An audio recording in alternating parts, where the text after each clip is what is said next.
What up, people? Mike Steph here for another edition of WrestleMania Memories, presented by Mike Steph. Yeah, we are up to WrestleMania 38. WrestleMania 38 commenced on 2022 from the great state of Texas, Dallas, Texas to be exact. Same place, Jerry World, where they had WrestleMania 32. So they returned it 6 years later. Did they get 100,000 fans? No, because this was like, I wouldn't say the first event post pandemic, but this was the event where a lot of the restrictions had eased. Um, they had started going live again, having live events, albeit social distance, but live events back full throttle July 2021. And this WrestleMania really is thought of for two special events that happened. And the third in the trilogy of Brock Lesnar versus Roman Reigns. But this time, the roles were reversed. Even though the crowd reaction might have been similar, the actual roles were reversed. Brock Lesnar was the baby face. Yes, I know. Go figure. Brock Lesnar was the baby face, and Roman Reigns was the heel. This was marketed as the biggest match in WrestleMania history, the biggest match of WrestleMania all time. This was a title unification match, winner take all. Well, actually, it wasn't a title unification, it was just winner takes all. Roman Reigns came in as, once again, your reigning, defending WWE Universal Champion. Brock Lesnar came in as your reigning, defending WWE World Heavyweight Championship, which he won on day one in a five-way from Big E, who had won that title from Bobby Lashley. So our going back to the days of Kofi Mania, Big E had about 3-4 month reign. Prior to that, Bobby Lashley had about 6 month reign. So combined, we had 10 months of an African American being WWE champion until Brock Lesnar, the black champion killer, squashed all that to set up this winner takes all. Ironically, Roman Reigns, from what I remember hearing in the dirt sheets, and who knows what was true or was not. Ironically, Roman Reigns, I believe, was scheduled to possibly lose that championship, the Universal Championship, and regain it at WrestleMania. Due to sickness, they had to shuffle things around. Thank God they did. Because if not, then we would not have had the record setting 1,300 plus day reign of terror from the bloodline, from Roman Reigns, from the tribal chief, from everything.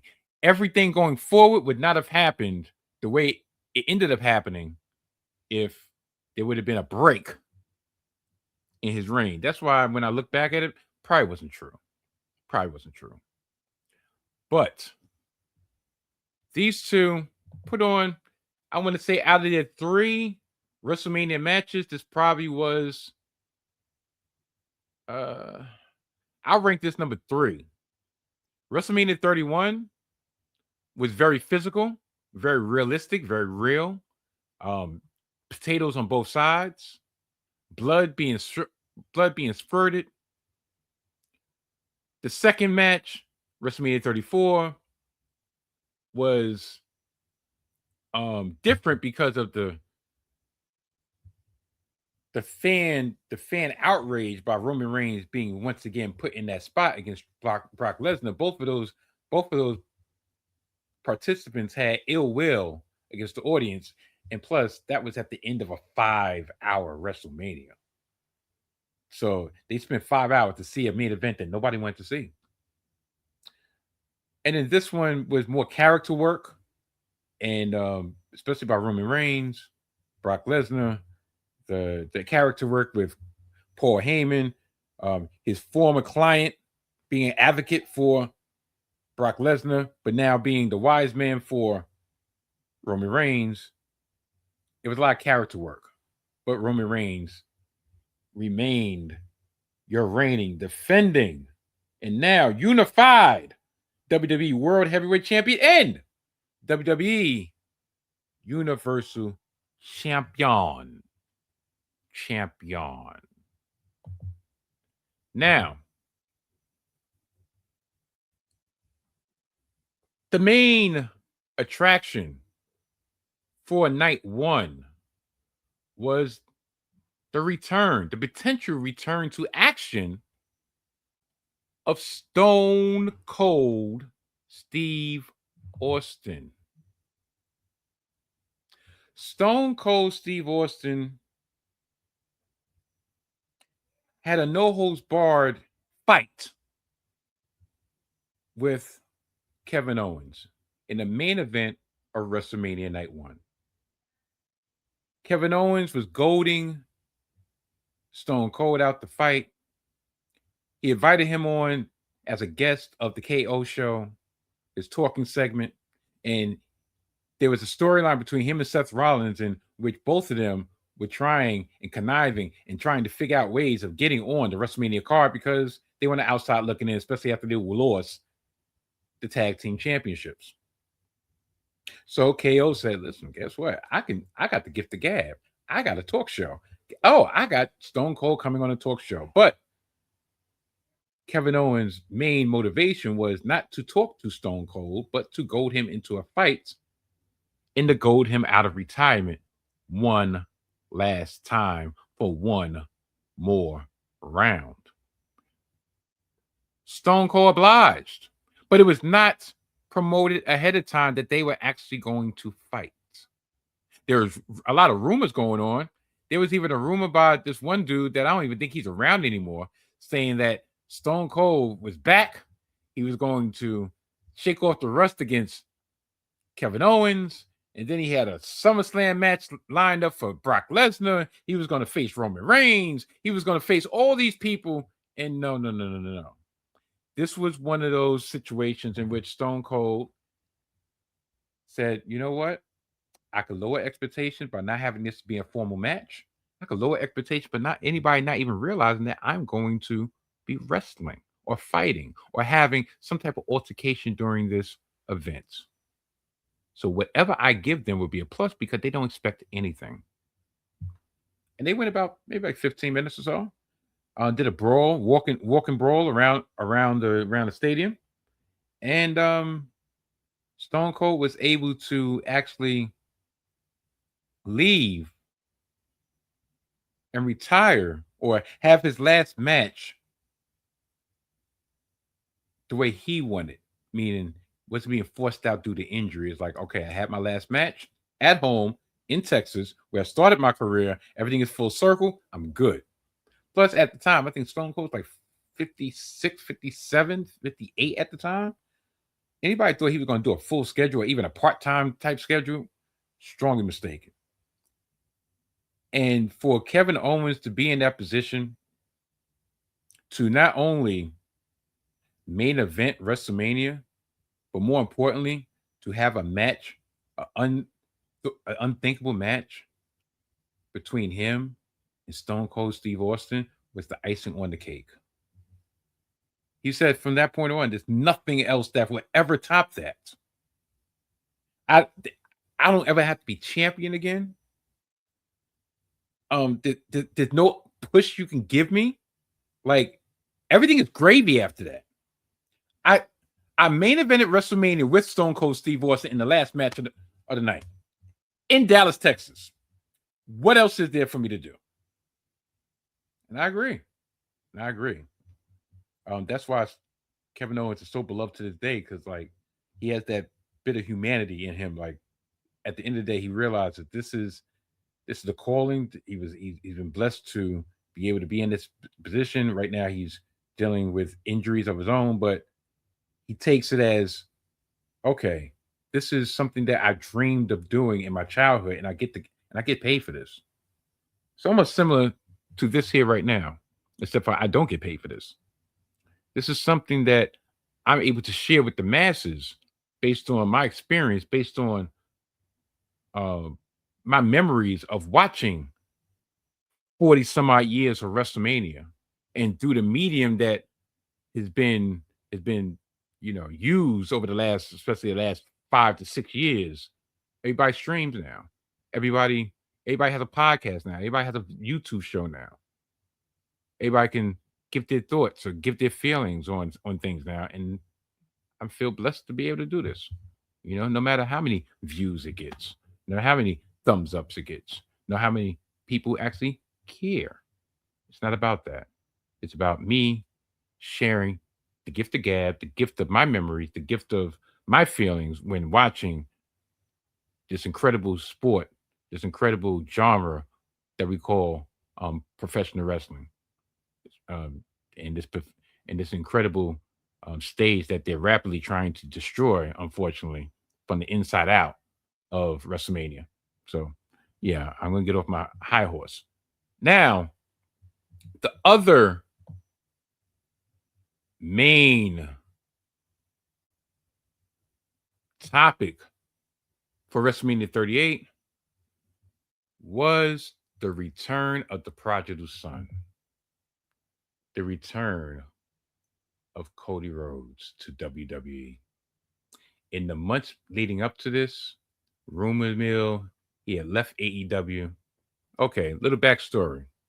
2016, he leaves WWE because he feels like he's being pigeonholed. He feels like he can't grow. He feels like he cannot reach his full potential while he's still under the WWE banner. There's a lot of things he wanted to do in his career. There's a lot of people he wanted to wrestle. He wanted to prove that he can make it on his own. So he went to Ring of Honor. He went to TNA. He went to New Japan Pro Wrestling. He co-founded AEW.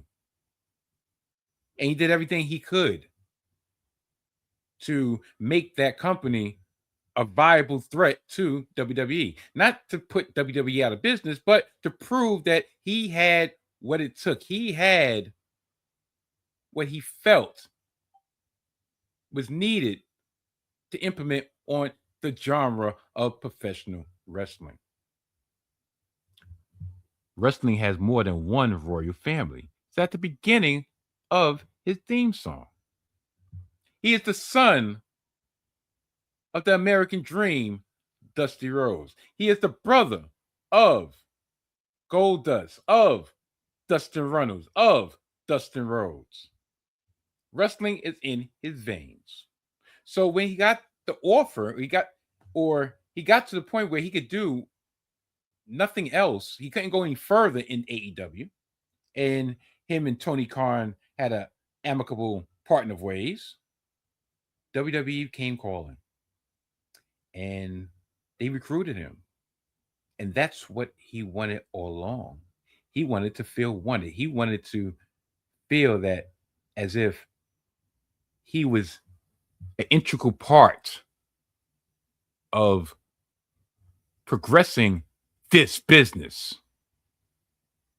So when he was able to come back to WWE on his own terms, on his own accord,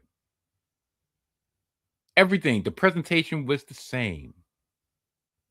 He was the American Nightmare. He had all the icons still that he created in his time, at the time 6 years away.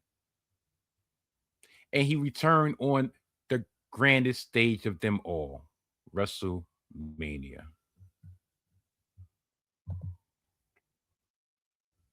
He had all the pomp and circumstance. There was there was um an opponent that he knew he could have good to great match with, and that would be Seth freaking Rollins. And this is the beginning of their stories being intertwined over the next couple years of WrestleMania.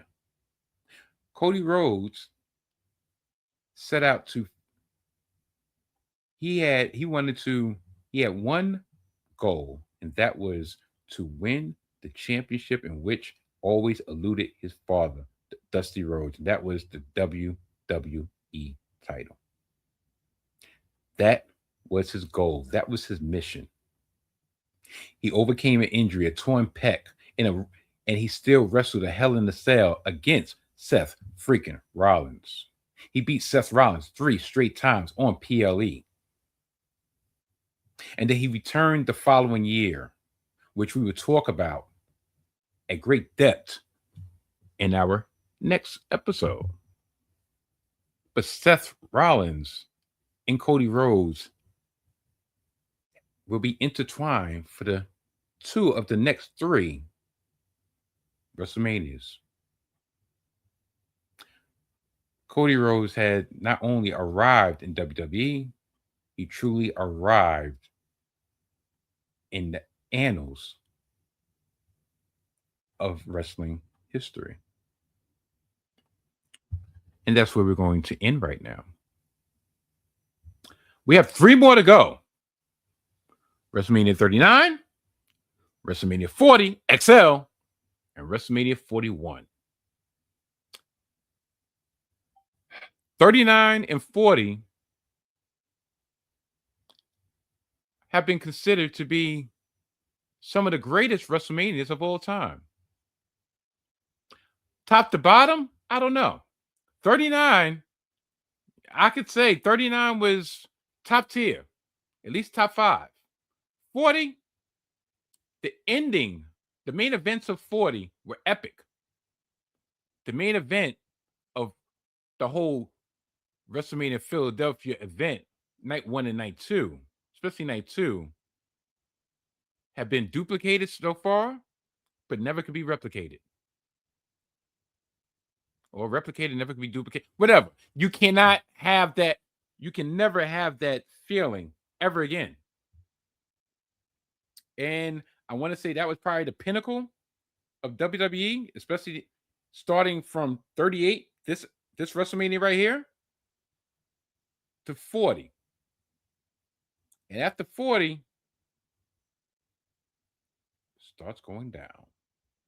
But we'll talk about that. Because right now, it's literally, all I got to do is like look right over my shoulder.